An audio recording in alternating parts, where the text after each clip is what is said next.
I thought I'd already heard everything a marriage could throw at a man after 43 years, but nothing prepared me for what Margaret said that Thursday morning. We were sitting at the kitchen table, the same one we'd eaten at for decades, the same oak surface with faint burn marks from Christmas dinners long past. The kettle had just clicked off, steam curled up between us. She wouldn't look at me. That should have been my first warning. Instead, she folded her hands like she was about to discuss groceries and said, "Robert, I think it's best if you don't come to the cottage this Christmas." For a moment, the words didn't land. They hovered in the air, weightless and absurd. Then they cracked something inside me, sharp and sudden, like lake ice giving way underfoot. I set my coffee down slowly because my hands had started to shake. "What do you mean, don't come?" I asked. She still wouldn't meet my eyes. "The kids think, well, we all think, it might be easier if you stayed home this year. You've been difficult lately." Difficult. The word hung there thick and sour. I tasted it like metal. "Difficult how?" I asked, already knowing the answer but needing to hear it said out loud. She sighed, that new sigh she'd developed over the past year, patient but strained, the way someone speaks when they think they're being generous with their tolerance. "At Thanksgiving, you argued with Trevor about his business idea. At Emma's birthday, you made that comment about her boyfriend's tattoos. The kids feel like they're walking on eggshells around you. Trevor, our son, 41 years old, divorced, working in marketing. Emma, 38, a social worker, good kids. Or at least I'd always believed we raised them to think critically and speak honestly." "I was having a conversation," I said. "Trevor asked what I thought." She shook her head gently, like she'd practiced this. "You called his idea impractical." "Because it was," I said. He'd wanted to quit a stable job to start a cryptocurrency podcast. A podcast, in a saturated market, with no savings. I wasn't being cruel, I was being honest. Margaret exhaled again. "That's exactly what I mean, Robert. You can't just be supportive. Everything has to be your opinion, your judgment." I stared at the woman I'd loved since 1979. We met at the University of Toronto, married young, built a life brick by brick, 3 kids, a house in North York, steady careers. I spent 35 years as a civil engineer for the city, designing infrastructure nobody notices until it fails. Bridges, roads, systems that have to work even when nobody's watching. I was good at it, I took pride in it. "So that's it?" I asked quietly. 43 years and I'm uninvited from Christmas." "It's not forever," she said quickly. "Just this year. Give everyone some space. Maybe you could spend it with your brother." My brother lived in Vancouver. We spoke twice a year, if that. I nodded because nodding was easier than letting her see how deeply that suggestion cut. That night, I lay awake while Margaret slept beside me, listening to the house breathe around us. The walls held decades of memory. Christmas mornings at the cottage. Snow piled against the windows. Margaret's tourtière cooling on the counter. Trevor and Emma tearing through wrapping paper. In recent years, grandchildren running through the halls. And now I was being cut out of it like something diseased. The next morning, she'd already left for her book club. There was a note on the counter. "Didn't want to wake you. There's coffee." I spent most of that day in my basement workshop. I'd been spending more time down there lately. It was the only place that still felt like mine. Over the years, the rest of the house had quietly become Margaret's domain, her daycare, her rules, her sense of order. But the basement was untouched. Tools on the walls, half-finished projects, dust that didn't apologize for existing. And for the past 8 months, I'd been working on something down there. Something nobody in my family knew about. Not because I was hiding it, but because nobody ever asked. To them, I was just old Robert, puttering around, killing time. But this wasn't a hobby. It started with a conversation back in March at a retirement party. An old colleague, David Chen, had gone into consulting after leaving the city. Over drinks, he mentioned how modern construction projects were bleeding money because no one could get different systems to talk to each other. Architects, engineers, contractors, suppliers, all using incompatible software. Someone needs to build a universal coordination platform, he'd said. AI-driven, something that translates everything in real time. He moved on, but I didn't. Because back in the 1990s, while working on the Shepherd subway line, I'd built a coordination framework. Paper-based, analog but effective. It had saved millions. The city eventually forgot about it, but I never forgot the principles. After that party, I started working, really working. I taught myself Python. I studied machine learning. I modernized what I'd built decades earlier. Margaret thought I was wasting time on the computer. The kids joked about Grandpa learning to code. By November, I had a working prototype. It wasn't flashy, but it worked. I tested it on old project data. The results were staggering. Massive cost reductions, fewer errors, faster timelines. When I showed David, he went silent. Then he said, "Robert, do you understand what this is?" 3 weeks later, Apex Ventures called. Meetings followed. Lawyers. Numbers that made my hands tremble. I didn't tell my family. Why would I? They'd already decided I was obsolete. Christmas came. Margaret left for the cottage on the 23rd. Trevor called Christmas Eve. "Mom said you decided not to come." I let that phrasing slide. Christmas Day, I worked quietly in the basement. At 12 minutes past midnight, my phone rang. Trevor again. His voice was shaking. "Dad, the news. It says you sold something for $8.5 million. I sat down. I let the silence speak. And as my phone exploded with calls, I realized something with terrifying clarity. They hadn't pushed me out of Christmas. They'd pushed me out of their perception of who I was. And now reality was crashing back in. By the time morning came, my phone looked like it had survived a natural disaster. 47 unread messages. 12 missed calls. Emails from people I hadn't spoken to in years. Names I recognized from my working life. Names I didn't, journalists, former colleagues.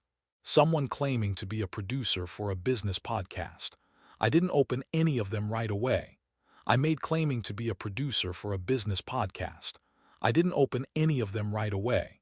I made coffee, drank it black like I always had, and sat at the kitchen table alone, staring at the chair Margaret usually occupied. It struck me then how quiet the house felt when you stopped waiting for someone else to explain themselves.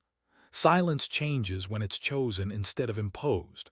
Margaret came home that afternoon, earlier than usual. I heard her car before I saw her, the familiar crunch of tires on gravel pulling into the driveway. She walked in without knocking, dropped her purse on the counter, and just stood there, staring at me like she wasn't sure who she was looking at anymore. "Why didn't you tell me?" she asked. Her voice wasn't angry. It was shaken, unsteady in a way I hadn't heard before. "Tell you what," I replied, keeping my tone even. "Don't do that," she snapped, finally meeting my eyes. "The technology, the deal, the money, all of it." I studied her for a long moment, noticing details I'd ignored for years. The way she stood slightly angled, like she was already bracing for disagreement, the crease between her brows that had deepened over time. "Would you have listened?" I asked quietly. The question landed harder than I expected. She opened her mouth, then closed it again, searching for words that wouldn't come. "When was the last time anyone in this family asked what I was actually working on?" I continued. "Not what was wrong with me. Not why I was difficult. What I was building." She lowered herself into the chair slowly, like her legs had suddenly forgotten how to hold her. "You could have said something," she whispered. "I did," I replied. "For years, I said things constantly, opinions, ideas, observations, and every time I was made to feel like I was interrupting or judging or making things harder than they needed to be." Her shoulders began to shake. "I didn't know," she said again. "You told your book club I was going through a phase," I said evenly. "That I was having a late-life crisis, playing on the computer instead of accepting retirement." She flinched visibly. "Someone told you that." "Linda Morrison," I said. "She thought I deserved to know. She also thought it was cruel." Margaret covered her face with both hands, her breath hitching. "I'm sorry," she said. "I truly am." I waited, letting the silence stretch. "Sorry for what exactly?" I asked. She looked up at me, eyes red. "For not taking you seriously, for thinking you were finished." The word sat heavy between us, finished, as if growth had an expiration date. That evening, Trevor and Emma arrived together, which told me everything before either of them spoke. They stood in the living room like children waiting to be scolded, hands jammed into pockets, eyes darting around the familiar space.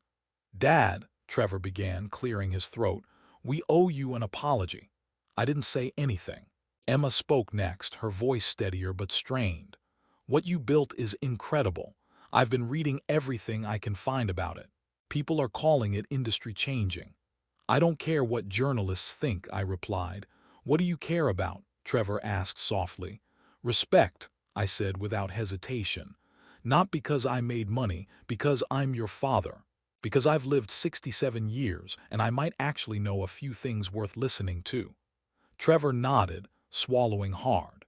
"We treated you like you didn't matter," he said, "like your experience was outdated." "You laughed when I said I didn't matter," he said, "like your experience was outdated." "You laughed when I said I was learning to code," I reminded him. "You joked about old dogs and new tricks."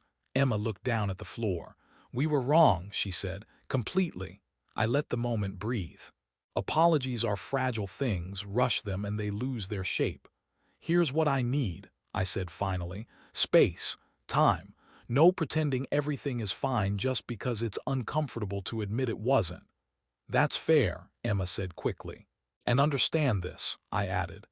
"If we rebuild anything, it won't be because of guilt or money. It will be because behavior actually changes." They agreed, maybe too quickly, but I let it pass. They stayed another hour, speaking carefully, like people learning a new language. When they left, promises hung in the air, fragile, untested. The weeks that followed felt unreal. The sale became national news. Apex Ventures set me up with an office downtown, glass walls and whiteboards covered in diagrams. 12 engineers waited for my direction, people half my age who listened when I spoke and asked follow-up questions instead of rolling their eyes. For the first time in years, I felt fully awake, not useful awake. Margaret suggested therapy. It surprised me. "We started in January, Dr. Kapoor asked when I began feeling invisible. "Gradually," I said. "About 10 years ago, when everyone decided who I was and stopped checking if that was still true." Trevor came to me in February with a real proposal this time. Not an idea, not a dream. A plan. Market research, projections, risks laid out honestly. I said yes cautiously. Emma brought her social work perspective into the project, shaping how the platform would interact with communities, not just profits. Margaret enrolled in computer classes, not to impress me, but to understand me. She started asking questions again, real ones. And slowly, almost imperceptibly, something shifted. They weren't just apologizing anymore. They were listening. And for the first time in years, I wasn't shrinking to make room for them. By the time the following Christmas arrived, the air between us felt different. Not lighter exactly, but clearer, as if something heavy that had been sitting on all our chests had finally been named and moved aside. We returned to the cottage together, all of us, the same place that had once felt like the center of our family, and then, for a painful year, a symbol of my absence. Snow covered the driveway in a smooth, untouched sheet, the lake frozen solid and quiet, stretching out like a held breath. Margaret walked beside me this time, not ahead of me, not trailing behind, just beside me. That small detail mattered more than she probably realized. Emma arrived with her boyfriend, the one I'd once made an offhand comment about because of his tattoos. I'd learned since then that he was a paramedic, someone who saw people at their worst and still showed up with calm hands and steady eyes. Watching him help unload bags, listening to him talk easily with Trevor, I felt a familiar pang of regret for how quickly I judged him. It wasn't shame this time, just clarity. Trevor arrived last, carrying firewood and wearing a nervous half-smile, like someone who knew they still had work to do. The house filled slowly with noise, boots coming off, bags hitting the floor, laughter that wasn't forced but not fully relaxed either. It felt coming off, bags hitting the floor, laughter that wasn't forced but not fully relaxed either. It felt honest, like a family relearning how to occupy the same space without stepping on old landmines. Dinner that night wasn't perfect. Someone forgot the cranberry sauce. The gravy was too thin. Emma and Trevor disagreed about politics for about 3 minutes before catching themselves and laughing awkwardly. But no one rolled their eyes when I spoke. No one sighed. When I offered an opinion, it wasn't treated like a problem to be managed. That alone felt like a quiet miracle. After dinner, Trevor asked if I wanted to step outside with him, just the two of us. We stood on the deck, breath clouding in the cold, the lake below us frozen and still, reflecting the pale light of the moon. He didn't speak right away. He stared out across the ice like he was looking for the right words somewhere beyond it. Finally, he said, "Dad, I need to tell you something I've been carrying for a year." I waited. "Last Christmas, when Mom told you not to come," he continued, voice tight, "I was relieved. I thought it would be easier without you there. Less tension, less conflict." He paused, swallowing hard. "It was the worst Christmas of my life." He turned toward me then, eyes wet but steady. "Not because you weren't there, but because we made you not be there. And the whole time I kept thinking about all the years before, all the times you tried to help, tried to share what you knew, and I treated it like noise instead of care." Something loosened in my chest then, something I hadn't realized was still clenched. I didn't interrupt him. I didn't rush to forgive or smooth it over. I let him finish. "The money, the platform, all of that," he said, shaking his head, "that was impressive, sure. But that's not why I'm sorry. I'm sorry because even if none of that had happened, you still deserved better than how we treated you." I pulled him into a hug, the kind that comes from instinct, not decision. He cried against my shoulder like he hadn't since he was a child. "I forgive you," I said quietly. "But forgiveness only matters if things stay different." He nodded, still holding on, like he understood that forgiveness wasn't the end of the conversation. It was the beginning of a new one. Inside the cottage, I could see Margaret through the window, laughing with Emma near the fireplace, wine glasses catching the light. It didn't look like a holiday advertisement or a picture-perfect family moment. It looked real, slightly awkward, still healing. And that mattered more to me than perfection ever could. Later that night, after everyone had gone to bed, I sat alone by the fire with my laptop, the room quiet except for the crackle of burning wood. I wasn't answering emails or checking headlines. I was sketching ideas, extensions to the platform, ways to predict infrastructure failures before they happened, systems that could quietly prevent disasters instead of reacting to them. I hadn't told anyone about it yet, not because I felt invisible, but because I didn't need permission anymore. That was the real change. Somewhere in the past year, I'd learned something that surprised me. My worth didn't come from being needed, or from year. I'd learned something that surprised me. My worth didn't come from being needed, or from fixing things for everyone else, or from staying quiet to keep the peace.